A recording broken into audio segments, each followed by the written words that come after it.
પણ આખો દિવસ તો કાંઈ એના ગ્રાહકો આવતા ન હોય, બપોરના સમય નવરા પડે એટલે પોતે નવરા બેઠા બેઠા આજુબાજુ જોયા કરતા હોય. હવે એમની દુકાનની બરાબર સામે રોજ એક પાડો આવીને બેસે અને પાડાના શિંગડા છે ને બહુ સરસ હતા, એનો વળાંક સરસ હતો. એટલે આ પેલા મહાજન છે નવરા પડે એટલે પેલા પાડાની સામું જોયા કરે, જરાક નવરા પડે એટલે પાડાને જુએ અને જોતા જોતા એમને શિંગડાની અંદર એમને મોહ થયો કે શિંગડા બહુ સરસ છે. પછી આગળ વિચાર આવ્યો કે આ શિંગડાની અંદર જો પગ ભરાવીને આપણે બેઠા હોઈએ ને તો જરા મજા આવી જાય. વિચાર એકવાર આવીને જતો રહ્યો હોય તો વાંધો નથી, પણ ફરી વાર જો ત્યારે ફરી વાર એ વિચાર આવ્યો. જ્યારે જ્યારે નવરા પડે ને ત્યારે એને એ જ દેખાય કરે શિંગડા. એમ કરતા કરતા કરતા 6 મહિના સુધી એ વિચાર ચાલ્યા જ કર્યો. પછી એક દિવસ તો બપોરનો સમય હતો અને આજુબાજુ કોઈ માણસો વસ્તી દેખાતી નથી, એટલે એમને થયું કે અત્યારે આપણે ચલો હવે ટ્રાય કરીએ, કોઈ દેખાતું નથી તો આપણે અત્યારે અજમાવીએ. એટલે તો ત્યાં ગયા અને પેલો પાડો બેઠો હતો એટલે એના પેલા પગ હતા બંને એના શિંગડાની અંદર ભરાવ્યા. હવે પાડો તો ઊભો થઈ ગયો, પગ ભરાડ્યા ને એટલે, અને હાલવા માંડ્યો. શેઠને પાડાની સવારીનો આ પહેલો અનુભવ હતો, કોઈ દી આવો અનુભવ એમણે કર્યો નહોતો અને પાડાને પહેલો અનુભવ હતો. એમને કોઈ દિવસ આવી સવારી કોઈને કરાવી નહોતી. એટલે તો ભડક્યો અને ભડકીને જે ભાગ્યો તો એને તો કઈ દિશા હોય નહીં, કોઈ લગામ હોય નહીં, એ તો ગમે ત્યાં અથડાય. અને શેઠને બીક લાગી અને પછી તો બૂમાબૂમ કરવા માંડ્યા અને બેલેન્સ ગુમાવ્યું અને 2 પગ ઉપર ને માથું નીચે ને લબડતા લબડતા એ દિવાલ સાથે અથડાય, કોકની વાહન સાથે અથડાય. લોકો જોયા કરે કે આ શું થાય, પેલો પાડો લઈને દોડ્યા જ કરે. હવે એને ઊભો કેવી રીતે રાખવો? બધા 15-20 માણસો ભેગા થયા બળિયા અને પછી પરાણે પેલાને ઊભો રાખ્યો. શેઠ લોહી લુહાણ થઈ ગયા હતા. હવે એ વખતે બધાએ શેઠને ધીમે રહીને બહાર કાઢ્યા અને પછી સુડાવ્યા અને પછી કીધું કે શેઠ જરા વિચાર તો કરો તો, આ પાડાની ઉપર તો કઈ સવારી કરાતી હશે, જરા વિચાર કરીને આવું કામ કરવું છે. તો પેલા શેઠ કે 6 મહિનાથી વિચાર કરતો હતો, પણ આવો વિચાર નહોતો કરવાનો. આવા વિચાર તો આપણને આવતા જ હોય છે, એ બધા અવળા વિચાર છે. તો અમથા વિચાર છે ને એનાથી આપણી પ્રગતિ થતી નથી, પણ આવા જે અધ્યાત્મના વિચાર છે એ વિચાર આપણને ઉપર લઈ જાય. લોકની અંદર પણ જેને વિચાર કરે ને એના હાથમાં કંઈક આવ્યું છે. પેલા સ્ટીવનસન હતા અને બેઠા હતા. હવે ચા માટેની કીટલી આવી હતી. હવે કીટલીની ઉપર ઢાંકણું હતું, તો અંદરથી વરાળ આવે ને એને લીધે પેલું ઢાંકણું છે એ ઉપર નીચે થાય. સ્ટીવનસન જોયા કરે, જોતા જોતા એમણે વિચાર કર્યો કે વરાળની અંદર કંઈક એવી શક્તિ છે કે જેનાથી પોતે ધક્કો મારી અને ઢાંકણાને ઊંચું નીચું કરી શકે છે. એમણે વિચાર કર્યો કે તો આ શક્તિનો આપણે ઉપયોગ કર્યો હોય તો, અને વિચાર કર્યો અને વિચાર કરતા કરતા એમને સ્ટીમ એન્જિનની શોધ કરી અને આપણી બધી ગાડીઓ છે એ દોડતી થઈ. પણ વિચાર કર્યો, સફરજન પડતું જોયું ન્યૂટને ઉપરથી. હવે દુનિયામાં ઘણા બધા માણસોએ સફરજન નીચે પડતા જોયું હશે. એ શું કરે, નીચે પડે સફરજન તો હાથમાં લઈને ખાતા ખાતા હાલતા થાય, બીજો કઈ વિચાર કરે નહીં. પણ આમણે શું વિચાર કર્યો કે સફરજન નીચે જ કેમ ઉપર કેમ ન ગયું, અને એમણે ગુરુત્વાકર્ષણનો સિદ્ધાંત જગતને આપ્યો. તો જેમણે વિચાર કર્યો છે ને એમના હાથમાં રહસ્ય આવ્યું છે, એમના હાથમાં જીવનનો મર્મ આવ્યો છે. તો એ બધા વિચારો સારા છે, પણ સૌથી અગત્યનો અને મહત્વનો વિચાર એ આ આત્મવિચાર અને સાંખ્ય વિચાર છે. એની વાત અહીં આગળ શ્રી કૃષ્ણ ભગવાને આપણને કરી છે. અવ્યક્તાદિની ભૂતાની વ્યક્ત મધ્યાની ભારત અવ્યક્ત નિધનાન્યવ. આ વિચાર આપણે કરવો.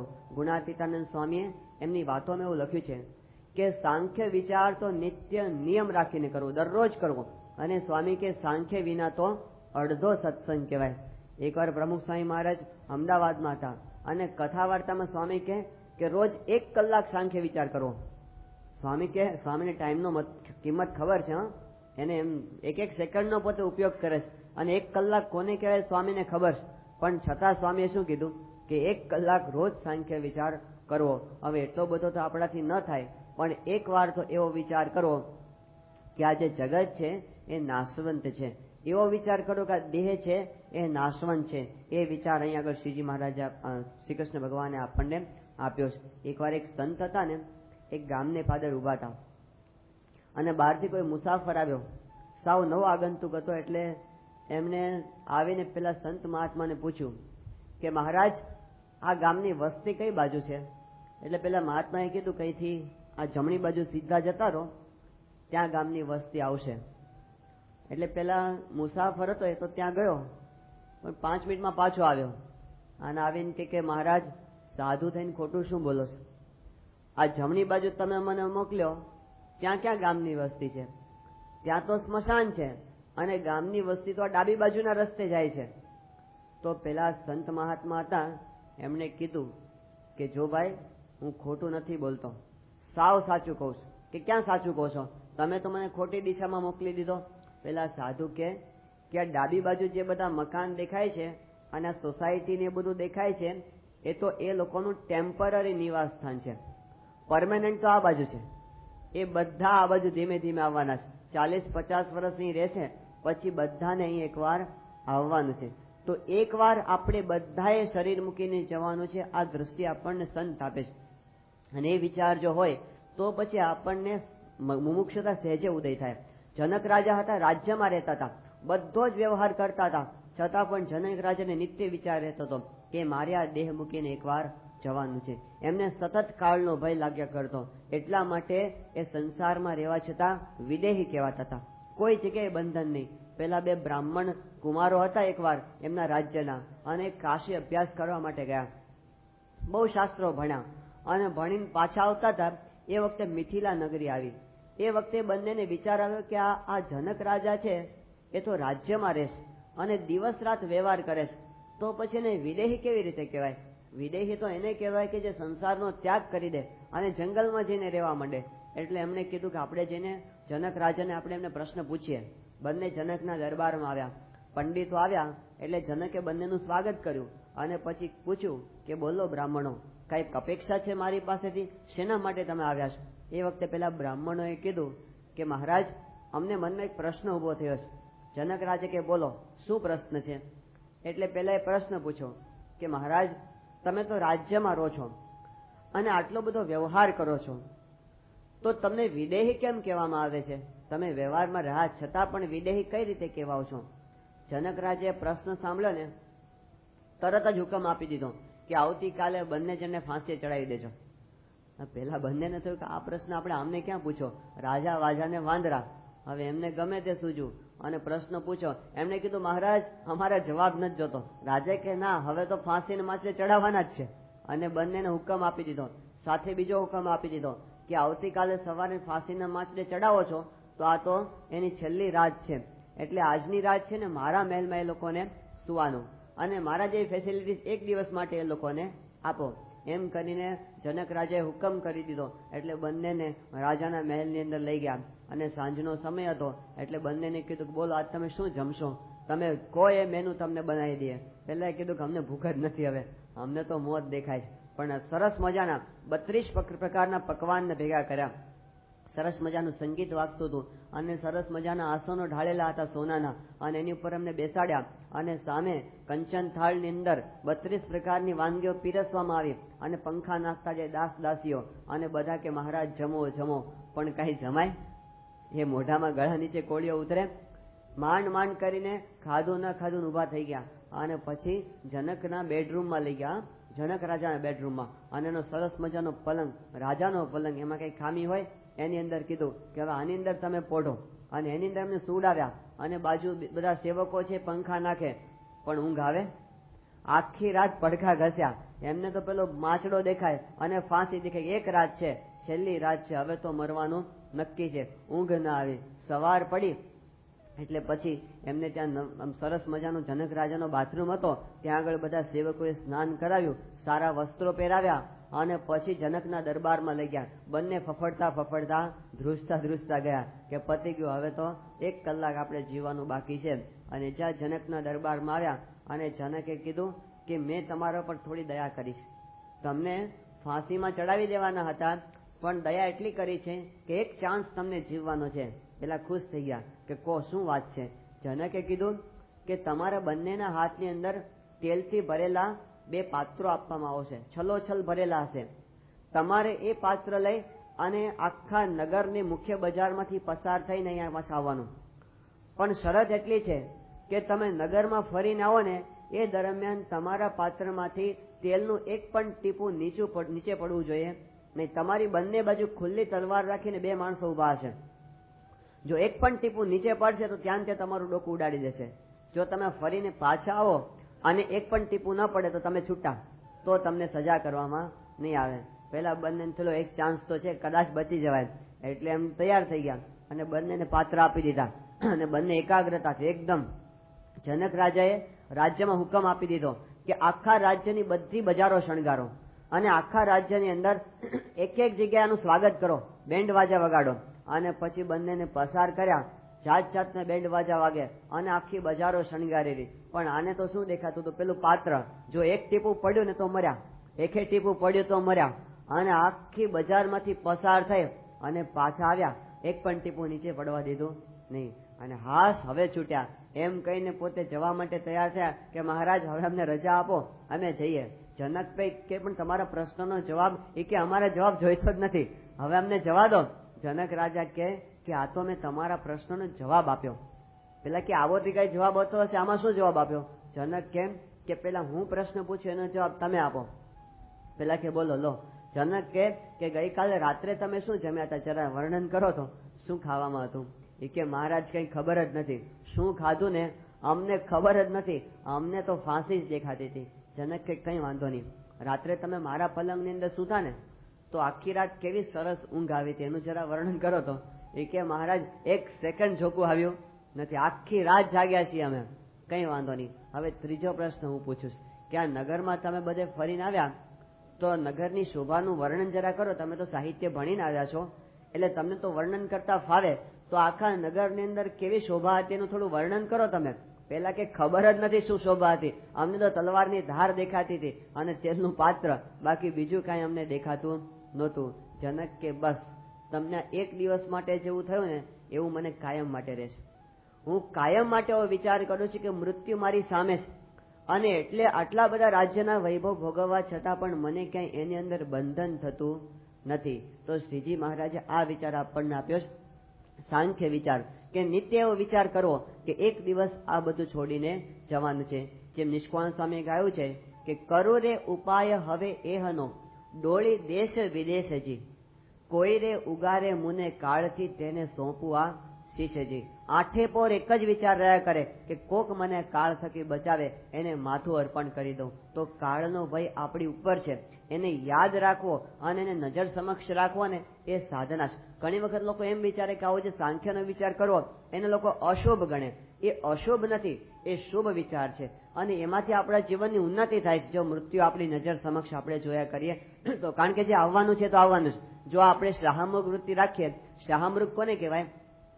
એ એવું પક્ષી છે ને કે એને કોઈ મારવા માટે આવે ને તો શાહમૃગ રેતીમાં માથું ખોસી દે.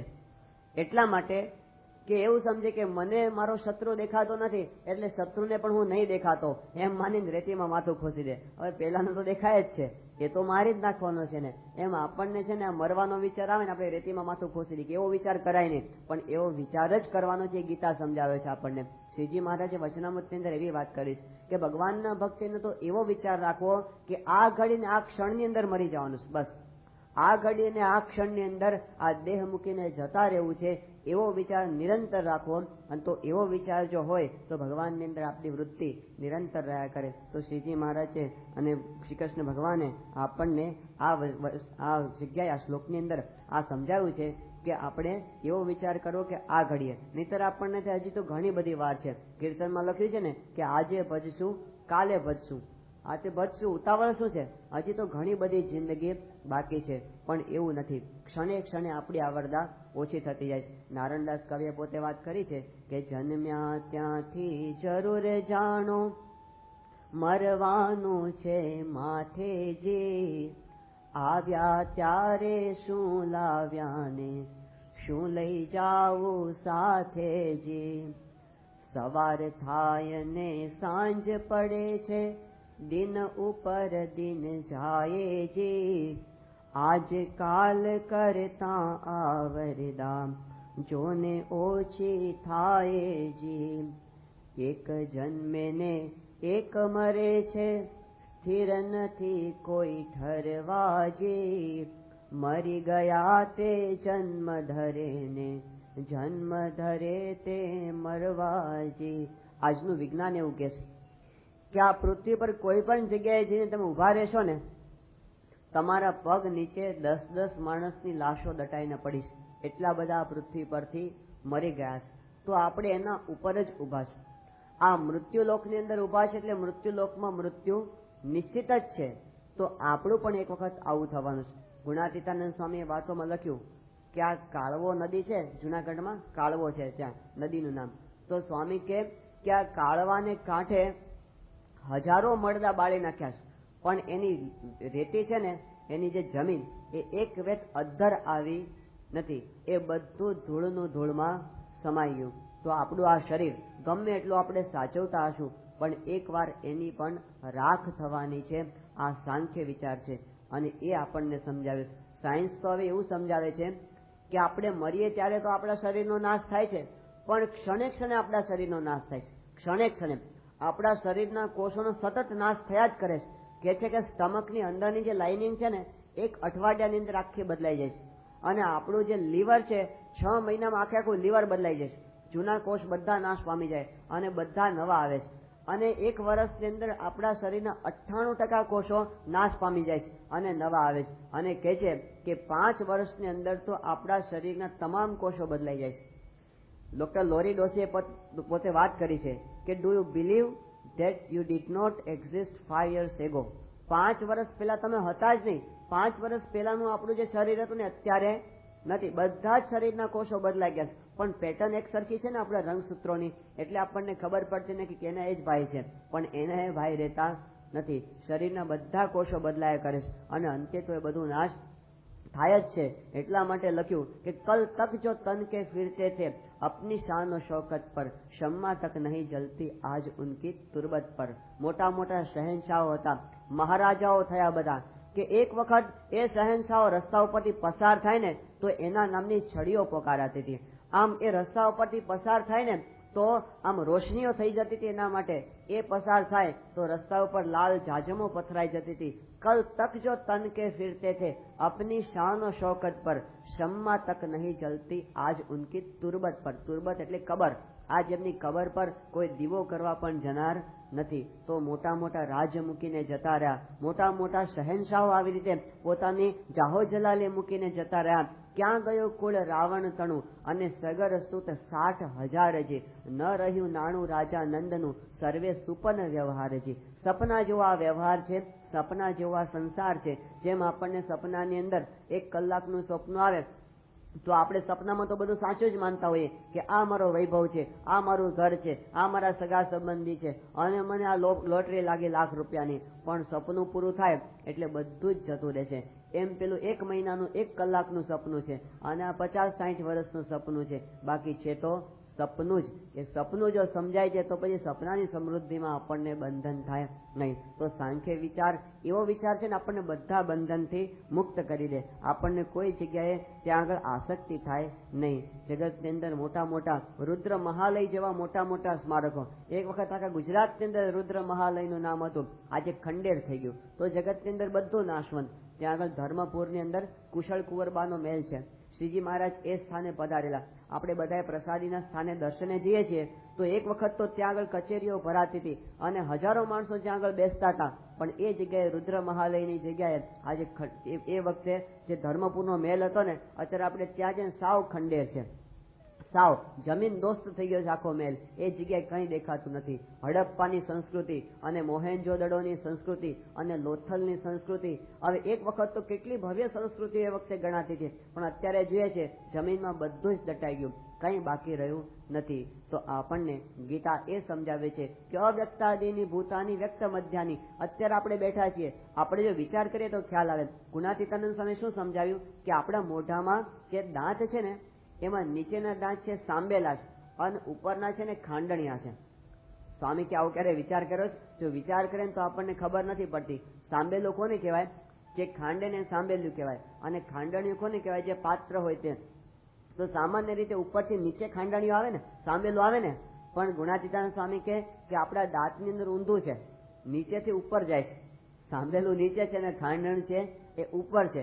ગુણાતીતાનંદ સ્વામી કે જો આપણે વિચાર ન કરીએ તો ખબર નથી પડતી આ વાતની. એ દ્રષ્ટાંત આપીને સ્વામી કે આ જગતની અંદર પણ જો વિચાર ન કરીએ ને તો ખબર ન પડે કે જગત નાશવંત છે. એમ લોલે લોલ એમને એમ હાલ્યા કરે. અને સ્વામી કે જો વિચાર કરીએ તો ખબર પડે કે 100 વર્ષ પહેલા નાથની અંદર કોઈ નહોતું અને 100 વર્ષ પછી કોઈ રહેવાનું નથી. જો ડોક્ટર સ્વામી સમજાવે છે કે આપણે બધા છે ને સ્પેસમાં ટ્રાવેલ કરતા શીખ્યા છે કે અહીં બેઠા બેઠા આપણે અમેરિકાનું જોઈ શકીએ છીએ. ટેલિવિઝન આવી ગયા છે એટલે અહીં બેઠા બેઠા આપણે હજારો માઇલ દૂરની વસ્તુ જોઈ શકીએ છીએ. તો જેમ સ્પેસમાં દૂર જઈ શકીએ છીએ ને એમ ટાઈમની અંદર દૂર જોવા પ્રયત્ન કરો. ટાઈમમાં એટલે શું? તો આજથી 100 વર્ષ પછીનું દ્રશ્ય આપણે જોવું કે 100 વર્ષ પછી આ મંદિર આમનામ હશે, 100 વર્ષ પછી અહીંયા આગળ ભવ્ય સભા મંડપ હશે, 100 વર્ષ પછી અહીંયા આગળ આવી જ રીતે શ્રાવણ મહિનો હશે, 100 વર્ષ પછી આવી જ રીતે અહીંયા આગળ પારાયણો થતી હશે, 100 વર્ષ પછી અહીંયા આગળ આવી જ રીતે ગીતાની વાતો થતી હશે. પણ 100 વર્ષ પછી આપણે જે બેઠા ને એમાંથી કોઈ હાજર રહીશું નહીં. એની અંદર જ્ઞાન તો આનું આ જ કહેવાતું હશે પણ આપણે કોઈ રહેવાના. તો સાંખ્ય વિચાર કે આ જગતની અંદર આપણે રહ્યા નથી, મોટા મોટા કોઈ રહ્યા નથી. આપણે કોઈ 150 વર્ષનો માણસ હજી સુધી આ જગતમાં જોયો નથી એટલે આપણે પણ નથી રહેવાના. તો અહીં આગળ ગીતાએ આપણને એ સમજાવ્યું કે આ બધું અવ્યક્ત થઈ જવાનું, ભવિષ્યની અંદર બધું જ નાશવંત છે, ધૂળનું ધૂળમાં મળી જવાનું છે. જો એ સમજાય છે તો આપણને ક્યાંય બંધન થાય નહીં. આવો વિચાર, સાંખ્ય વિચાર, અદભુત વિચાર આપી અને શ્રી કૃષ્ણ ભગવાન આગળ અર્જુનને હવે નવી વાત કરે છે. અને એ વાતની અંદર શ્રી કૃષ્ણ ભગવાન એને યુદ્ધ માટે ઉભો કરે છે અને શ્રી કૃષ્ણ ભગવાન જગતની એક વાસ્તવિકતા રજૂ કરે છે. એ બહુ સમજવા જેવી વસ્તુ છે. ભગવાન કહે છે દેહી નિત્યમ અવધ્યોયમ દેહે સર્વસ્ય ભારત તસ્માત સર્વાણી ભૂતાની નત્વમ શોચિતુમર્હસે. અને કે છે કે સ્વધર્મમપી ચાવેક્ષ ન વિકંપિતુમર્હસે ધર્મ્યાથી યુદ્ધાત શ્રેયો અન્યત ક્ષત્રિયસ્ય ન વિદ્યતે. કૃષ્ણ ભગવાન કહે છે કે સ્વધર્મમ અપી ચાવેક્ષ ન વિકંપિતુમ અર્હસી. તું જો સ્વધર્મનો વિચાર કરે ને તો પણ તારે યુદ્ધમાંથી ચલિત થવાનું નથી. સ્વધર્મનો અર્થ શ્રી કૃષ્ણ ભગવાન બહુ વિલક્ષણ કરે છે. સામાન્ય રીતે આપણે ધર્મનો અર્થ કેવો સમજીએ છીએ? ધર્મ એટલે સંપ્રદાય, ધર્મ એટલે હિન્દુ ધર્મ, ધર્મ એટલે ઇસ્લામ ધર્મ, ધર્મ એટલે ખ્રિસ્તી ધર્મ અને ધર્મ એટલે યહૂદી ધર્મ. આવા બધા ધર્મ, ધર્મ એટલે જૈન ધર્મ અને સ્વામિનારાયણ ધર્મ, આવા બધા ધર્મના અર્થ લોકો કરતા હોય છે. પણ ધર્મનો જે વાસ્તવિક અર્થ છે એ બહુ જ વિશાળ છે. અહીં આગળ શ્રી કૃષ્ણ ભગવાન કહે છે તું સ્વધર્મનો વિચાર કર. સ્વધર્મ એટલે શું? તો સ્વધર્મ એટલે આપણું કર્તવ્ય, આપણે જે કરવાનું છે, આપણી જે ફરજ, એનું ભાન હોય ને એનું નામ સ્વધર્મ કહેવાય. શ્રીજી મહારાજે શિક્ષાપત્રીમાં ધર્મની કેટલી વિશાળ વ્યાખ્યા કરી છે. મહારાજ કે ધર્મો જ્ઞેય સદાચાર શ્રુતિ સ્મૃત્યુપાદિત. શાસ્ત્રની અંદર જે સદાચાર કીધો છે એનું નામ ધર્મ છે. તો અહીં શ્રી કૃષ્ણ ભગવાન અર્જુનને કહે છે કે હે અર્જુન, તું તો ક્ષત્રિય છે અને ક્ષત્રિયનો શું ધર્મ છે તું જાણ. શાસ્ત્ર કહે છે કે શૌર્ય એક ક્ષત્રિયનો ધર્મ છે. શુરવીરતા તારી અંદર હોવી જોઈએ અને તું ક્ષત્રિય થઈ અને આમ હથિયાર નીચે મૂકીને બેસી જાય તો તારા ધર્મમાંથી તું ચલિત થયો છે. ક્ષત્રિયનો પોતાનો એક ધર્મ છે, ગૃહસ્થનો પોતાનો એક ધર્મ છે, ત્યાગીને પોતાનો એક ધર્મ છે, શિક્ષકને પોતાનો એક ધર્મ છે ને સૈનિકને પણ પોતાનો એક ધર્મ છે, વૈજ્ઞાનિકને પોતાનો એક ધર્મ છે, ડોક્ટરને પણ પોતાનો એક ધર્મ છે. તો જે શાસ્ત્રોક્ત કર્મ પોતાને પ્રાપ્ત થયું હોય એને નીતિમાં રહીને કરવું એનું નામ કહેવાય ધર્મ. તો અર્જુન આગળ ધર્મમાંથી ચલિત થયો છે. શ્રીજી મહારાજે આવી અને એક મોટું કામ કર્યું હોય ને તો આ છે કે બધાને પોતપોતાના ધર્મ એમને શીખવાડ્યા. ત્યાગાશ્રમી હોય એ પોતે ત્યાગીના ધર્મ મૂકીને ગ્રહસ્થ પ્રમાણે વર્તવા માંડે તો શ્રીજી મહારાજે કીધું કે પોતાના ધર્મમાંથી એ ચલિત થયો છે, એ સ્થાન ભ્રષ્ટ થયો છે. તો શ્રીજી મહારાજે ત્યાગીને ત્યાગીના ધર્મ આપ્યા. ત્યાગીને કીધું કે તમે સંસારની વચ્ચે રહો પરંતુ ધ્યાન રાખો સંસાર તમને સ્પર્શ કરવો જોઈએ નહીં. એવા નિયમો શ્રીજી મહારાજે આપ્યા. અષ્ટાંગ બ્રહ્મચર્યનો આદર્શ શાસ્ત્રોમાં તો ઘણો બધો હતો પણ શ્રીજી મહારાજે અષ્ટાંગ બ્રહ્મચર્યના આદર્શને સંતોની અંદર મૂર્તિમાન કરી બતાવ્યો કે આવા સાધુ એ ખાલી શાસ્ત્રમાં હોય એમ નહીં, એવા સાધુ મૂર્તિમાન જીવન જીવતા હોય એવા સાધુઓ શ્રીજી મહારાજે બનાવ્યા. તો સ્વધર્મનો વિચાર કરી અને મહારાજ કહે છે કે તારે તારા ધર્મમાંથી ચલિત થવું જોઈએ નહીં. તો મહારાજ એ વાત કરી પોતાના ત્યાગીઓને ત્યાગીના ધર્મ શીખવાડ્યા. એકવાર ગુણાતીતાનંદ સ્વામી તે જુનાગઢમાં હતા. હવે એ વખતે જુનાગઢના દિવાન હતા હરિભાઈ અને ગુણાતીતાનંદ સ્વામી પ્રત્યે એમને સદભાવ. તો સ્વામીને એમણે વિનંતી કરી કે સ્વામી, હું અત્યારે આખા ભારતની અંદર 4 ધામના તીર્થની યાત્રાએ જાઉં છું, તો તમે કંઈક મને મારી પાસે કંઈક મગાવો તો હું ત્યાંથી તમારા માટે કંઈક સંપેતરું લેતો આવું. તો ગુણાતીતાનંદ સ્વામી કે કંઈ જરૂર નથી લાવવાની, અમારી પાસે બધું જ છે. એ કે ના સ્વામી, કંઈક મગાવો મારી પાસે. ગુણાતીતાનંદ સ્વામી કે જો લાવવાની ઈચ્છા હોય તો સ્ત્રી અને ધનના ત્યાગી 2 સાધુ લેતા આવજો, બીજું કાંઈ અમારે જોતું નથી. એટલે પેલા હરિભાઈ નથી કહું, આ માગી માગીને આવું શું માગ્યું? સાધુઓનો તો આફડો છે આપણા દેશની અંદર, 2 શું 20 લેતો આવીશ, 2 સાધુની શું જરૂર છે? અને પોતે ગયા અને પછી કોઈ પણ તીર્થમાં જાય ને તો કે સ્વામીનું સંપેતરું આપણે પેલા શોધી કાઢીએ. એટલે જઈને પેલા સાધુઓને ગોતે, પણ સાધુઓ તો બહુ મળે, પણ આવા સાધુ ન મળે. સ્વામીએ કીધું કે સ્ત્રીનો પણ ત્યાગ હોય અષ્ટ પ્રકારે અને દ્રવ્યનો પણ ત્યાગ હોય. તો એવા સાધુ તો આખા ભારતમાં પોતે ફળી વળ્યા, ક્યાંય મળ્યા નહીં. થાકીને પાછા આવ્યા અને પછી ગુણાતીતાનંદ સ્વામીને મળવા ગયા. સ્વામી કે હરિભાઈ, અમારું સંપેતરું તમે લઈ આવ્યા? એ કે સ્વામી, તમારું સંપેતરું તો તમારા ઘરની અંદર જ છે, બીજે ક્યાંય નથી. તો આવા શ્રીજી મહારાજે જેને આદર્શ કહેવાય ને ધર્મવાળા ત્યાગી સંતો, એવા ત્યાગી સાધુ એમણે બનાવી બતાવે, મૂર્તિમાન કરી આપ્યો સ્વધર્મ. તો અહીં આગળ દરેકને પોતાનો સ્વધર્મ હોય છે. અર્જુનને કહે છે કે તારો સ્વધર્મ એ અત્યારે યુદ્ધ કરવું એ છે. કોઈ પુરુષ હોય અને સ્ત્રીના શણગાર પોતે પોતાના શરીર ઉપર ધારણ કરે તો એ કઈ શોભા ન કહેવાય એની, એ ઉલટાની એની અશોભા કહેવાય. એ તો વરવો માણસ લાગે. એટલા માટે કહે છે કે તું શૌર્ય થઈ, શુરવીર થઈને અત્યારે આમ બેસી જાય છે, એ તારા માટે શોભાદાયક નથી. માટે તું યુદ્ધ માટે ઉભો થા. તસ્માત યુદ્ધસ્વ ભારત, તારે યુદ્ધ કરવાનું છે, કારણ કે તું તો ક્ષત્રિયનો બચ્ચો છે. અને પછી ભગવાન કહે છે કે તું પોતે ધર્મ યુદ્ધ કરે છે, એટલા માટે આ યુદ્ધથી તારી કીર્તિ વધવાની છે, અને જો યુદ્ધ નહીં કરે તો તારી અપકીર્તિ થશે. ભગવાન કહે છે કે અકીર્તિમ ચાપી ભૂતાની કથયિષ્યન્તિ તે વ્યયામ સંભાવિતસ્ય ચાકીર્તિર મરણાદતિરિચ્યતે. ભગવાન કહે છે કે સંભાવિતસ્ય ચાકીર્તિ મરણાદ અતિરિચ્યતે, કે જે આવા શ્રેષ્ઠ પુરુષો છે એમને અકીર્તિ છે ને મરણ કરતા પણ અધિક છે. તો તારી અકીર્તિ લોકો ગાશે, લોકો કહેશે કે અર્જુન યુદ્ધમાંથી ભાગી ગયો કારણ કે કાયર છે, અર્જુન યુદ્ધમાંથી ભાગી ગયો કારણ કે ક્ષત્રિયત્વના પૂરા ગુણો એની અંદર નથી. અને તારી અપકીર્તિ લોકો દિવસ રાત ગાયા કરશે. અને આવા જે તારા જેવા શ્રેષ્ઠ પુરુષો છે એના માટે જે અપકીર્તિ છે એ મરણ કરતા પણ અધિક છે. માટે તું તારી કીર્તિનો વિચાર કર, તારા કુળનો વિચાર કર. અને અર્જુનને ભગવાન આવી અસ્મિતા જગાવે છે, અપકીર્તિ. આવી જે લાજ છે ને, કુળની લાજ, પોતાના કુળની લાજ, એ બહુ જરૂરી છે. એકવાર ગુણાતીતાનંદ સ્વામી પોતાના જુનાગઢની અંદર પોતાના જે પાર્ષદો હતા ને એમને મોકલ્યા ગીરના જંગલની અંદર. અમને કીધું કે તમે છે ને આ મંદિર માટે ગાય લઈ આવો, કારણ કે એ ગીરના નેસની અંદર એક હરિભક્તે કીધેલું કે સ્વામી મારે ગાય સેવામાં આપીશ, ભગવાનની સેવામાં. એટલે બધા પાર્ષદો બંને હતા એ ગાય લેવા માટે ગયા. હવે જે નેસની અંદર પેલા ભરવાડ રહેતા હતા એને ત્યાંથી એમને ગાય ખરીદી અને પછી એમને સેવામાં આપી ગાય. પછી કીધું કે આ ગાય તમે લઈ જાઓ. હવે ગાય લઈને પોતે પાછા આવતા હતા. રસ્તાની અંદર એ જે ઘરની અંદર ગયા હતા ને એ ઘરની સ્ત્રી રસ્તામાં સામે મળી અને એમણે જોયું કે આ તો મારી ગાય લઈને જાય છે. એમણે પાર્ષદોને પૂછ્યું કે ગાયને ક્યાં લઈ જાઓ છો? એટલે પેલા પાર્ષદોએ કીધું કે તમારા ધણી છે એમને આ ગાય મંદિર માટે સેવામાં આપીશ, એટલે અમે ભગવાન માટે ગાય લઈ જઈએ છીએ. એટલે પેલા જે બેન હતા ને એમણે કીધું કે પાછી વાળો ગાયને, નેસમાં પાછી વાળો. પેલાને એમ થયું શું થયું, ના કેમ પાડતા હશે?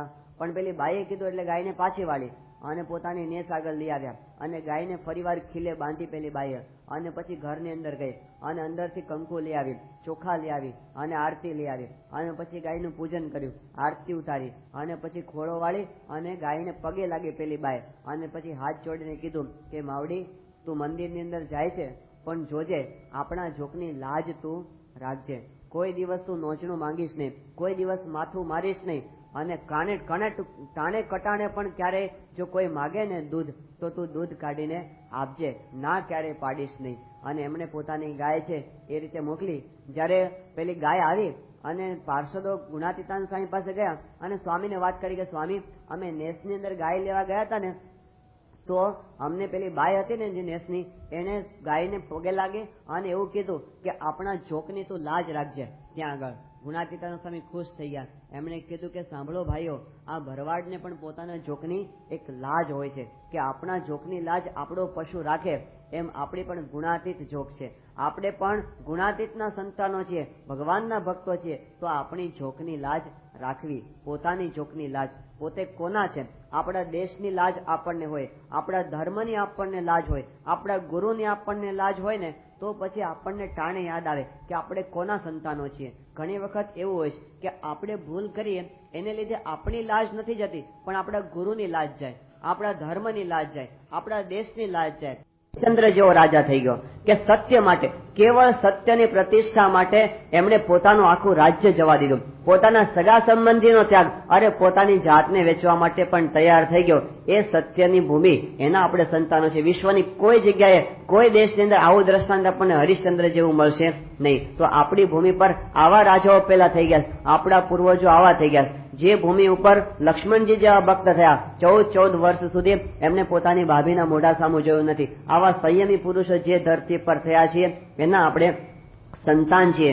જે ભૂમિ પર પોતાની એક પ્રતિજ્ઞાના પાલન માટે રામચંદ્ર ભગવાન પોતે 14 વર્ષ સુધી આમ પિતાનું વચન રાખવા માટે રાજ્યને ઠોકર મારી અને 14 વર્ષ સુધી જંગલની અંદર ફરે, એ ભૂમિના આપણે સંતાનો છીએ, પિતાનું વચન રાખવા માટે.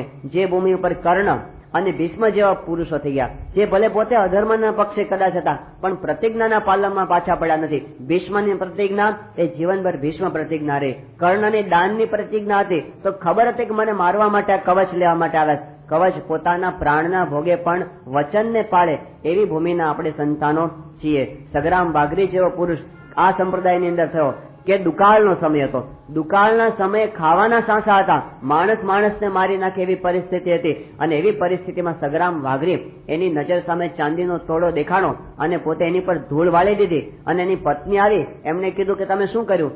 સગ્રામે કીધું કે તારી નજર ન બગડે ને એટલા માટે મેં ચાંદીના તોડા ઉપર ધૂળ વાળી દીધી. એ વખતે એમની પત્ની એમને કીધું, એક વાઘરીની પત્ની, જેને આપણે આજની ભાષામાં વાઘરણ કહીએ છીએ, એમને એવું કીધું એ કે હું તો પારકી વસ્તુને ધૂળ જ માનું છું, તમે ધૂળને ઉપર ધૂળ શું ચડાવી? તો જે ભૂમિ પર આવી પ્રામાણિકતા આપણે આગળ જોયેલી એના આપણે સંતાનો છીએ. હવે એ જો જતું રહે તો આપણે દેશની અસ્મિતા જાળવીશું. 1981ની સાલમાં આપણા સંતો ત્યાં દિલ્હી ગયા હતા, ઉત્સવ આવતો હતો આપણે ત્યાં દ્વિશતાબ્દીનો, એને માટે આમંત્રણ આપવા ગયા હતા રાષ્ટ્રપતિને. સંજીવ રેડ્ડી એ વખતે આપણા રાષ્ટ્રપતિ હતા. એમને સંતો મળ્યા. એ વખતે સંજીવ રેડ્ડી બોલેલા કે Swamiji, in India everyone is corrupted from the top to the bottom.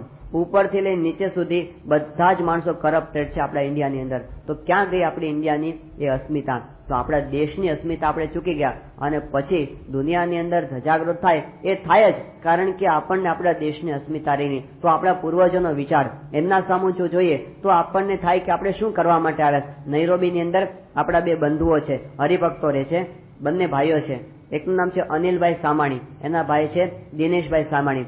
એકવાર બજારની અંદર ગયા રોલેક્સ ઘડિયાળ ખરીદવા માટે, અને 2 રોલેક્સ ઘડિયાળ ખરીદી. એક ઘડિયાળની કિંમત થાય 7.5 લાખ રૂપિયા.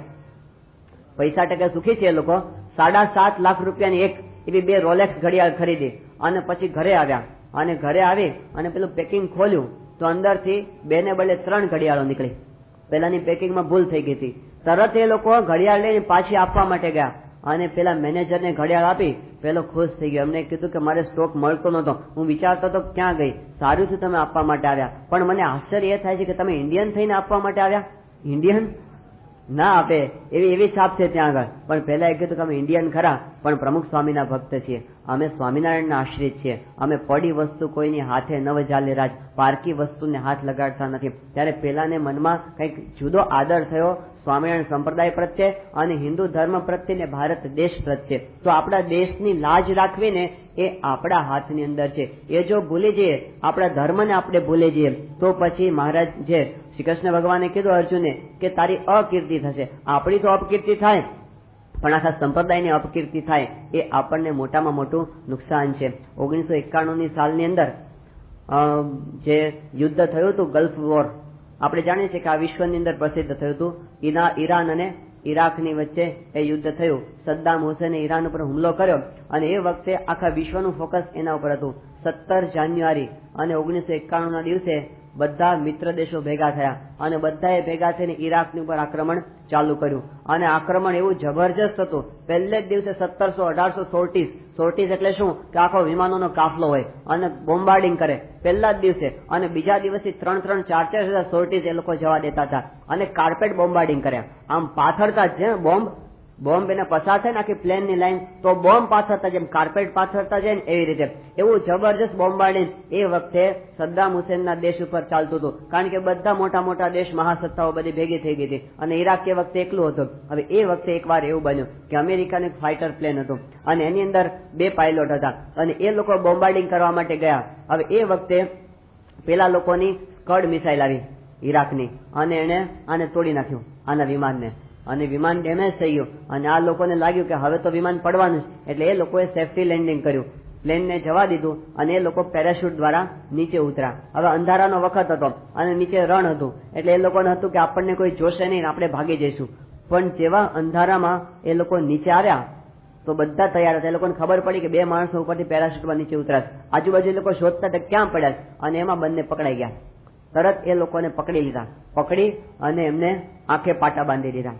આંખે પાટા બાંધી અને જીપની અંદર બેસાડી દીધા બંનેને.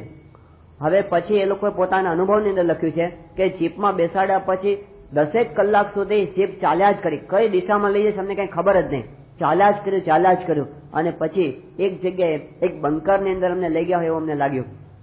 બંકરમાં લઈ ગયા અને પછી અમને એક જગ્યાએ ઉભા રાખ્યા અને પછી અમારી આંખો ઉપરથી પાટા જયારે ખોલ્યા ત્યારે અમારી સામે એક ટેબલ હતું. અમે 2 જણ ઉભા હતા, વચ્ચે એક મોટું ટેબલ હતું અને ટેબલની સામેની બાજુએ આખી ઈરાકની આર્મીના બધા ચીફ હતા, બધા જ મોટા મોટા ઓફિસરો એ અમારી સામે ઉભા હતા. અમે 2 જણ એકલા હતા અને એ વખતે અમારું ટોર્ચરિંગ શરૂ થયું. સામાન્ય રીતે યુદ્ધનો એવો નિયમ હોય છે કે યુદ્ધમાં કોઈ પણ સોલ્જર પકડાય તો એને ખાલી 3 જ પ્રશ્ન પૂછાય. એક તો એનું નામ પૂછાય, ત્યાર પછી એનો સિરિયલ નંબર પૂછાય અને પછી કઈ બટાલિયનમાંથી આવે છે ને એ પૂછાય. એ સિવાય બીજું કાંઈ પૂછાય નહીં. પણ આ તો ઈરાકના બધા હતા આર્મીના અને એ લોકો હારતા હતા અને એમાં માંડ હાથમાં આવ્યા અમેરિકાના સોલ્જર એટલે મૂકે.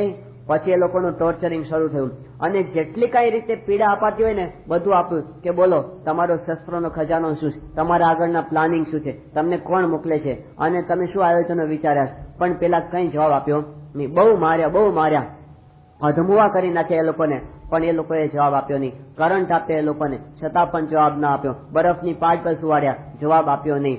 અને પછી છેલ્લે બહુ માર્યા ને પેલા લોકો થાકી અને ઢગલો થઈને લોથ થઈને પડી ગયા. પછી આ લોકો ગયા કે હવે સેકન્ડ રાઉન્ડની અંદર એ લોકોનો કેસ આપણે હાથમાં લેશું. પેલા બેભાન થઈને પડી ગયા ત્યાં આગળ. હવે ત્યાં આગળ એને ખૂણાની અંદર નાખી દીધા હતા. કંઈ ખાવાનું આપે નહીં, કંઈ પીવાનું આપે નહીં અને અંધારી ઓરડીમાં સબડ્યા કરે એવી પરિસ્થિતિ અંદર 2 દિવસ પસાર થઈ ગયા. ત્રીજે દિવસે સવારે એક ઈરાકનો સોલ્જર હતો ને એને દયા આવી કે આ બિચારા 2 જણ, એને કંઈ પાણી પણ આપણે આપ્યું નથી તો આ માણસો કેવી રીતે જીવી શકે. એટલે એમને દયા આવી. હવે કોઈ કંઈક મદદ કરવાની ઈચ્છા થઈ કે હું જો મદદ કરું તો પછી મારા ઉપર આ લોકો તૂટી પડે. એટલે એમણે છાના 2 કપ ચા તૈયાર કરી, કોઈને ખબર ન પડે ને એવી રીતે. અને પછી ધીમે રહી અને અંધારાની અંદર એમની બાજુમાં ગયો અને પછી બંનેને ધીમેથી જગાડ્યા. પેલા બિચારા કણસતા ત્યાં આગળ બંને પડ્યા હતા. આમને ત્યાં જઈને કીધું કે અવાજ ન કરશો, બંને જણ ઊભા થઈ જાઓ, તમારા માટે હું ચા લાવ્યો છું. પહેલા કીધું શું લાવ્યો છો તમે? એમને કીધું ચા લાવ્યો છું તમારા માટે. પેલા સોલ્જરો બોલ્યા કે સોરી. કે કેમ? એમને કીધું કે અમારી અમેરિકન આર્મીનો નિયમ છે કે કેફીન લેવું નહીં, અમે ચા પીતા નથી અને હું મારા દેશનો, મારા સૈન્યનો નિયમ છે એ હું પાળીશ, મારે ચા નથી પીવી. એમ કરીને પડી રહ્યો. પેલાને લાગ્યું કે આ દેશના સોલ્જરમાં આટલી બધી અસ્મિતા, આવી પરિસ્થિતિની અંદર એ પોતાનો નિયમ છોડતો નથી. જે દેશના સૈનિકોની અંદર આવી અસ્મિતા હશે ને એને ક્યારે આપણે હરાવી શકીશું નહીં. પોતાના દેશના નિયમનું આટલું બધું, આવી પરિસ્થિતિ અંદર જે વ્યક્તિ ધ્યાન રાખે કે મારા દેશનો, હું મારા અમેરિકાનો સૈનિક છું, એમ આપણને પણ જો આપણા દેશની, આપણા ગુરુની કુળની મર્યાદા હોય તો પછી આપણને ગમે તેવી પરિસ્થિતિમાં હોય એ વખતે વિચાર આવે કે હું પ્રમુખ સ્વામીનો છું, મારાથી આ થઈ શકે નહીં. જયારે મહાભારતનું યુદ્ધ ચાલતું હતું અને એ વખતે ભીષ્મ પિતામહ પોતે બરાબર પરાક્રમ બતાવવા માંડ્યા. એ વખતે પાંડવોએ શું કર્યું? શિખંડીને આગળ રાખી દીધો. અને ભીષ્મની પ્રતિજ્ઞા તો હતી જ કે શિખંડી સામે આવે એટલે મારે શસ્ત્રો મૂકી દેવાના. ભીષ્મ પિતામહે પોતાના શસ્ત્રો નીચે મૂકી દીધા. યુદ્ધ શરૂ થયું એ વખતે હવે ત્યાં આગળ શિખંડી પાછો બાણ મારે ભીષ્મ પિતામહને. પણ શિખંડીના બાણ, મહાભારત લખે છે કે શિખંડીના બાણ ભીષ્મ પિતામહને વાગે ને એ તો જાણે એમ કોઈ ફૂલ મારતો ને એવું લાગે, એને ગલગલિયા કરતા હોય ને એવું લાગે. ભીષ્મ પિતામહ વજ્ર છે આ પુરુષ. શિખંડીના બાણ એને અડે, આમ અડીને ખરી જાય. તો બસ ભીષ્મ પિતામહ આરામથી બેઠા હતા, પણ એની વચ્ચે અર્જુને બાણ ચડ્યું. અને અર્જુનનું જે બાણ પસાર થયું ભીષ્મ પિતામહના કવચને, છાતીને વેધી, મર્મસ્થાનને ભેદીને આર પાર નીકળી ગયો. એ બાણ જયારે બહાર નીકળ્યું એ વખતે ભીષ્મ પિતાના મોંમાંથી ચિત્કાર નીકળી ગયો પીડાથી, અને પોતે બોલી ઉઠ્યા કે અર્જુનસ્ય ઇમે બાણાહા નેમે બાણાહા શિખંડીના. આ બાણ શિખંડીનો હોય ને આ બાણ તો અર્જુનનું જ છે, એ સિવાય કોઈ મને આવી રીતે ભેદી શકે નહીં. બાણ ઉપરથી અર્જુનની ખબર પડી ગઈ. એમ આપણે પણ ગમે ત્યાં જઈને ઉભા રહીએ, લોકોને લાગવું છે કે આ શિખંડીના બાણ નથી, આ પ્રમુખ સ્વામીનું બાણ છે, આ ક્યારેય પાછું પડશે નહીં. વિશ્વની અંદર આપણા યુવાનોએ એવી રીતે પોતે આચરણ કરી બતાવ્યું, દેશનો ધર્મ રાખ્યો છે. લોકોએ પ્રમુખ સ્વામી મહારાજનું ઇંગ્લેન્ડની પાર્લામેન્ટમાં જયારે સન્માન થયું આ બેઝ ઉપર થયું હતું કે તમે આ દેશની ભૂમિ પર આવા યુવાનો તૈયાર કર્યા છે જે આવા સંયમ નિયમના નિયમો પાળે, આવી રીતે સેવા કરે અને આવું સદાચાર્ય જીવન જીવે, તો એ લોકોએ દેશની અસ્મિતા વધારી. ઇંગ્લેન્ડની પાર્લામેન્ટે પ્રમુખ સાહેબ મહારાજનું સન્માન કર્યું, કેનેડાની પાર્લામેન્ટે સન્માન કર્યું. એ વાસ્તવમાં આપણી ભારતીય સંસ્કૃતિનું સન્માન છે કે આ સંસ્કૃતિમાં આવા યુવાનો તૈયાર થયા છે. તો આપણા દેશની આવી અસ્મિતા કહેવાય છે કે શંકરાચાર્ય જ્યારે પોતે શાસ્ત્રાર્થ કરવા માટે નીકળ્યા હતા અને એમણે વિચાર્યું કે કોણ છે આખા ભારતમાં મારી સાથે શાસ્ત્રાર્થ કરી શકે એવો. અને એ વખતે મીમાંસાના બહુ પ્રખર વિદ્વાન એ વખતના, એનું નામ હતું મંડન મિશ્ર, બહુ જ પ્રસિદ્ધ, અને બહુ એમણે મીમાંસાના ઊંડા ગ્રંથો લખ્યા છે. શાસ્ત્રમાં મોટા બૌદ્ધોને એમણે પાછા પાડેલા. એમને મળવા માટે શંકરાચાર્ય જયારે એમની નગરીમાં ગયા, માહિષ્મતી નગરીની અંદર, તો ગામની અંદર પ્રવેશ કર્યો. એ વખતે શંકરાચાર્ય એમના ઘરનું એડ્રેસ પૂછવા માંડ્યા કે બધાને પૂછ્યું કે મંડન મિશ્ર ક્યાં રહે છે. એ વખતે એમને જવાબ આપવામાં આવ્યો કે મંડન મિશ્રનું ઘર તમારે શોધવું હોય તો આ શહેરની મુખ્ય બજાર છે ને એમાંથી સીધા પસાર તમે થતા જાઓ, અને રસ્તાની અંદર જે ઘરના પ્રાંગણની અંદર એક પાંજરું હોય અને પાંજરાની અંદર પોપટ અને મેના બેઠા સંસ્કૃતની અંદર સ્વતઃ પ્રમાણ ને પરત પ્રમાણની ચર્ચા કરતા હોય તો તમે માનજો કે મંડન મિશ્રનું ઘર છે. સ્વતઃ પ્રમાણમ પરત પ્રમાણમ કિરાંગના યત્ર ગિરો ગિરંતી, અને કહે છે કે શિષ્યોપી શિષ્ય રૂપગીયમાનમ અવેહી તન મંડન મિશ્ર ધામ, કે જે ઘરના પ્રાંગણમાં પોપટ અને મેના પણ આવી રીતે શાસ્ત્રોની ચર્ચા કરતા હોય, એનો અર્થ શું થયો કે પોતે કેટલા વિદ્વાન હશે, એના પોપટ મેના શાસ્ત્રાર્થ કરતા હોય તો મંડન મિશ્રનું એડ્રેસ આવી રીતે અપાતું. એમ આપણું પણ એડ્રેસ આવી રીતે અપાય કે જે સંપ્રદાયની અંદર તમને નાના બાળકો પણ આત્મા પરમાત્માના જ્ઞાનની ચર્ચા કરતા દેખાય, એના મોઢે ટેલિવિઝનના કે ફિલ્મના પેલા વલ્ગર ગીતો એના મોઢાની અંદર તમને ક્યારેય સાંભળવા મળશે નહીં. સંસ્કારની વાતો સાંભળવા મળશે, જેના બાળકો પણ આવી રીતે પરિવર્તન કરે. પ્રમુખ સ્વામી મહારાજને નન્હા ફિરસ્તા 8,5-10,000 બાળકો નીકળી ગયા વર્ષે, અને 20 દિવસની અંદર 8.5 લોકોનો બાળકોએ સંપર્ક કર્યો, અને 3.25 લાખ જેટલા માણસોને એમણે વ્યસન મુક્ત કરી દીધા. તો 20 દિવસની અંદર જેમના બાળકો પણ આવું જબરજસ્ત કાર્ય કરી શકે એ પ્રમુખ સ્વામી મહારાજનું ધામ છે, એવું તમે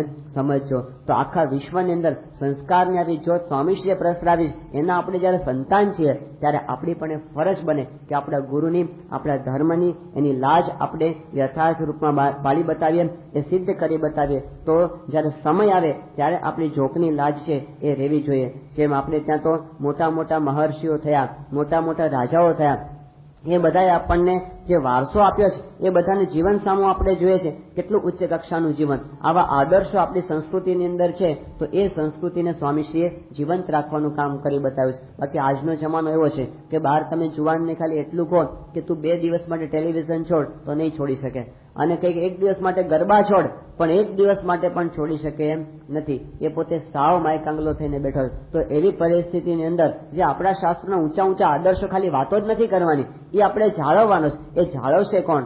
ભવિષ્યની અંદર સ્વામીશ્રીના યુવાનો આ જાળવી શકશે. એવા હજારો યુવાનો તૈયાર થયા જે પોતે આવા ગરબા જોવા માટે નથી જતા, આવા ટેલિવિઝનની અંદર પોતે નથી પડતા કે મારા ધર્મની લાજ છે, હું આ કરીશ નહીં. તિલક ચાંદલો કર્યો હોય ને તો આપણને સહેજે એ વખતે વિચારે કે મેં તિલક ચાંદલો કર્યો, મારાથી હોટલનું ખવાય નહીં. અને જો ખાવા માટે જઈએ તો 2 જણ આપણને રોકે ખરા કે ભાઈ તું ભગત થઈને આ કરવા માટે ક્યાં આવ્યો, તો એ આપણી રક્ષા થતી હોય. તો ગુરુની લાજ, ધર્મની લાજ, આપણા દેશની લાજ એ આપણને અપકીર્તિ થકી બચાવે છે. એટલે શ્રી કૃષ્ણ ભગવાન કહે છે કે હે અર્જુન, તું તારા કુળનો વિચાર કર, તારી કુળની મર્યાદાનો વિચાર કર, અને એનો જો તું વિચાર કરીશ તો પણ તારે કોઈ રીતે શોક કરવા જેવો નથી અને તારે યુદ્ધ કરવાનું છે. કારણ કે જો તું યુદ્ધમાંથી પાછો વટીશ તો ભયાદ રણાત ઉપરતમ મન્સ્યન્તે ત્વામ મહારથાઃ યેષામ ચ ત્વમ બહુમતો ભૂત્વા યાસ્યસી લાઘવમ. તો જેના માટે અત્યાર સુધી પ્રશંસાનું પાત્ર હતો, જે ભીષ્મ અને દ્રોણ તારા વખાણ કરતા કરતા થાકતા નથી, એ ભીષ્મ અને દ્રોણ એ બંને તને નમાલો ગણશે, તને કાયર ગણશે. માટે હવે આવા પ્રસંગે તું પાછો વળવા માટે યોગ્ય નથી. અવાચ્ય વાદાંશ બહુન વલિષ્યંતિ તવાહિતાઃ, કે આ લોકો બધા ન કહેવા જેવા વેણ તારા માટે ઉચ્ચાર છે અને એનાથી તને જે દુઃખ થશે એ તું સહન કરી શકીશ નહીં. તસ્માત ઉત્તિષ્ઠ કૌંતેય યુદ્ધાય કૃતનિશ્ચય, માટે યુદ્ધ માટે તું કૃતનિશ્ચય થા અને હવે ઉભો થા. પણ યુદ્ધ કેવી રીતે કરવાનું એ શ્રી કૃષ્ણ ભગવાન કહે છે કે યુદ્ધ આવી રીતે કરવાનું કે સુખ દુઃખે સમે કૃત્વા લાભાલાભો જયા જયો તતો યુદ્ધાય યુજ્યસ્વ નૈવમ પાપમ અવાપ્સ્યસી. આપણે આગળ પણ આ વાત કરી ગયા છીએ કે આ યુદ્ધ કેવું છે, ધર્મ યુદ્ધ છે. શ્રી કૃષ્ણ ભગવાન વારંવાર યુદ્ધ કરવાનું કે છે, એનો અર્થ એવો નથી કે શ્રી કૃષ્ણ ભગવાન હિંસાની લાગણીને ભડકાવે, તું મારી નાખ, મારો કાપો, એવી વાત કૃષ્ણ ભગવાન કરવા નથી માંગતા. પણ ભગવાન કેવા યુદ્ધની વાત કરે છે કે સુખ દુઃખે સમે કૃત્વા લાભાલાભો જયા જયો. આવું યુદ્ધ તારે કરવાનું કે તું સુખની અંદર પણ સમભાવ રાખે, દુઃખની અંદર પણ સમભાવ, તું લાભ પ્રાપ્ત કરે એમાં પણ સમભાવ, ગેરલાભ પ્રાપ્ત કરે એમાં પણ સમભાવ. સ્થિત પ્રજ્ઞ થઈને તું યુદ્ધ કર. આવું યુદ્ધ થઈ શકે કેમ એ લોકોના માટે તો કલ્પના જ છે, પણ આવું યુદ્ધ આપણે ત્યાં વાસ્તવિકતા છે કે પોતે બ્રહ્મરૂપ થઈને યુદ્ધ કરે. યુદ્ધને એક સાધના બનાવી દીધી શ્રી કૃષ્ણ ભગવાને કે આ યુદ્ધ એક કર્મયોગ છે. કારણ કે આ કર્મયોગ એવો છે કે બીજા સાધારણ કર્મથી નોખો છે. એમ કરીને શ્રી કૃષ્ણ ભગવાન કર્મયોગના ઉપદેશનો પ્રારંભ કરે છે. કે છે કે એષા તે વિહિતા સાંખ્યે બુદ્ધિર્યોગે ત્વિમામ શૃણુ બુદ્ધ્યા યુક્તો યયા પાર્થ કર્મબંધમ પ્રહાસ્યસે નેહા વિક્રમ નાશોસ્તે પ્રત્યવાયો ન વિદ્યતે સ્વલ્પમ અપ્યસ્ય ધર્મસ્ય ત્રાયતે મહતો ભયાદ. ગીતાનું જે પ્રસિદ્ધ વાક્ય સ્વલ્પમ અપ્યસ્ય ધર્મસ્ય ત્રાયતે મહતો ભયાદ. આ કર્મયોગ એવો છે ને કે મહાન ભય થકી તારી રક્ષા કરશે. કારણ કે બીજા સાધારણ કર્મ છે ને, તું વેદ કરે છે, યજ્ઞ યાગ કરે છે, એ બધાની અંદર તો પ્રત્યવાય લાગે છે. પ્રત્યવાય એટલે શું? તો આપણે જે મંત્ર બોલતા હોય વેદમાં, એની અંદર મંત્ર બોલવામાં જો કંઈક ફેરફાર થઈ જાય તો શું થાય કે મંત્રનું ફળ સવળું મળવાને બદલે અવળું મળે, ઊંધું ફળ મળે. એટલે એનાથી આપણને લાભ થવાને બદલે નુકસાન પણ થાય. આને પ્રત્યવાય કહેવાય. કોઈ પણ આપણે કર્મકાંડ કરતા હોય ને એમાં પ્રત્યવાયની શુદ્ધિ માટે છેલ્લે પ્રાયશ્ચિત કરવામાં આવે કે મારાથી જે કાંઈ કર્મ કરતા કરતા ભૂલ થઈ ગયો હોય એના પ્રાયશ્ચિત રૂપે આ કામ કરું છું. તો કર્મકાંડની અંદર આવું બધું આવે છે. પણ કર્મયોગની અંદર શ્રી કૃષ્ણ ભગવાન કહે છે આમાં કોઈ જેનો પ્રત્યવાય નથી. આમાં તો લાભ અને લાભ જ છે. આમાં કદાચ તું બોલવામાં ભૂલ કરીશ, જેમ પેલા રામ રામ ને બદલે મરા બોલવા માંડ્યા વાલ્મીકી, તો પણ એની અંદર કઈ ફળની અંદર ભેદ થાય નહીં. તો કોક વિષ્ણાય કે અને કોઈ વિષ્ણવે કે, મૂર્ખ હોય એ કદાચ પોતે વિષ્ણાય નમઃ બોલે અને જે બુદ્ધિશાળી હોય, ભણેલો હોય, એ વિષ્ણવે નમઃ બોલે. પણ ભગવાનની સરખામણીમાં, ભગવાનની દ્રષ્ટિમાં તો બધા સરખા જ છે. જેમ પેલા એક ભગત હતા, એ ગુણાતીતાનંદ સ્વામીનું નામ બોલતા ના આવડે તો ગુણાનંદ કરતા હતા, તોય એનું કલ્યાણ થઈ ગયું. તો એ બહારની જે ક્રિયા છે ને એ બહુ અગત્યની નથી. ક્રિયાની પાછળ આપણો ભાવ છે ને એ અગત્યનો છે. તો હવે જે શ્રી કૃષ્ણ ભગવાન કર્મયોગની વાત કરવાના છે એમાં ખાલી સ્થૂળ ક્રિયાની વાત નથી કરતા, પણ કે છે કે કઈ ભાવનાથી ક્રિયા કરશું. અને જો આવી ભાવનાથી ક્રિયા કરશો, શ્રી કૃષ્ણ ભગવાન કે યુદ્ધ એક યોગ બની જશે, આપણો વેપાર એક યોગ સાધના બની જશે, આપણું શિક્ષક તરીકેનું કર્મ એક યોગ સાધના બની જશે. અને આ સાધના બની જશે, તમારી ક્રિયા ફેરફાર નહીં કરવાની, જે કરતા હોય એ જ કરવાનું. એમ કરતા કરતા ખાલી ભાવના બદલશો ને તો એ જ કર્મ તમને બંધન નહીં કરે, એના એ કર્મ તમારી મુક્તિ કરી દેશે. તો આવો મુક્તિનો માર્ગ શ્રી કૃષ્ણ ભગવાન કર્મયોગ દ્વારા હવે આપણને સમજાવવાના છે. અને કર્મયોગની અંદર ભારતના જેટલા મોટા મોટા મહાન પુરુષો થયા, ગાંધીજી થયા, વિનોબા ભાવે થયા અને તિલક થયા, આ બધાએ કર્મયોગની પર સૌથી વધુ ભાર મૂકે છે. એ લોકોના મતે તો કર્મયોગ છે એ જ ગીતાનું તાત્પર્ય છે. તો આ કર્મયોગની અંદર જે આખા જગતના જેટલા કંઈ આધ્યાત્મિક શાસ્ત્રો છે એ બધાથી ગીતાને વિલક્ષણ બનાવી દેનાર જો કોઈ તત્વ હોય તો ગીતાનો કર્મયોગ છે. એ કર્મયોગની વિશેષ વાતો છે શ્રી કૃષ્ણ ભગવાનના મુખે આપણે હવે પછીના દિવસોમાં સાંભળીશું. સહજાન સ્વામી મહારાજની જય. સ્વામી નારાયણ નારાયણ નારાયણ. આવી વધુ કથા સાંભળવા શ્રવણમાલા ચેનલને સબસ્ક્રાઇબ કરો.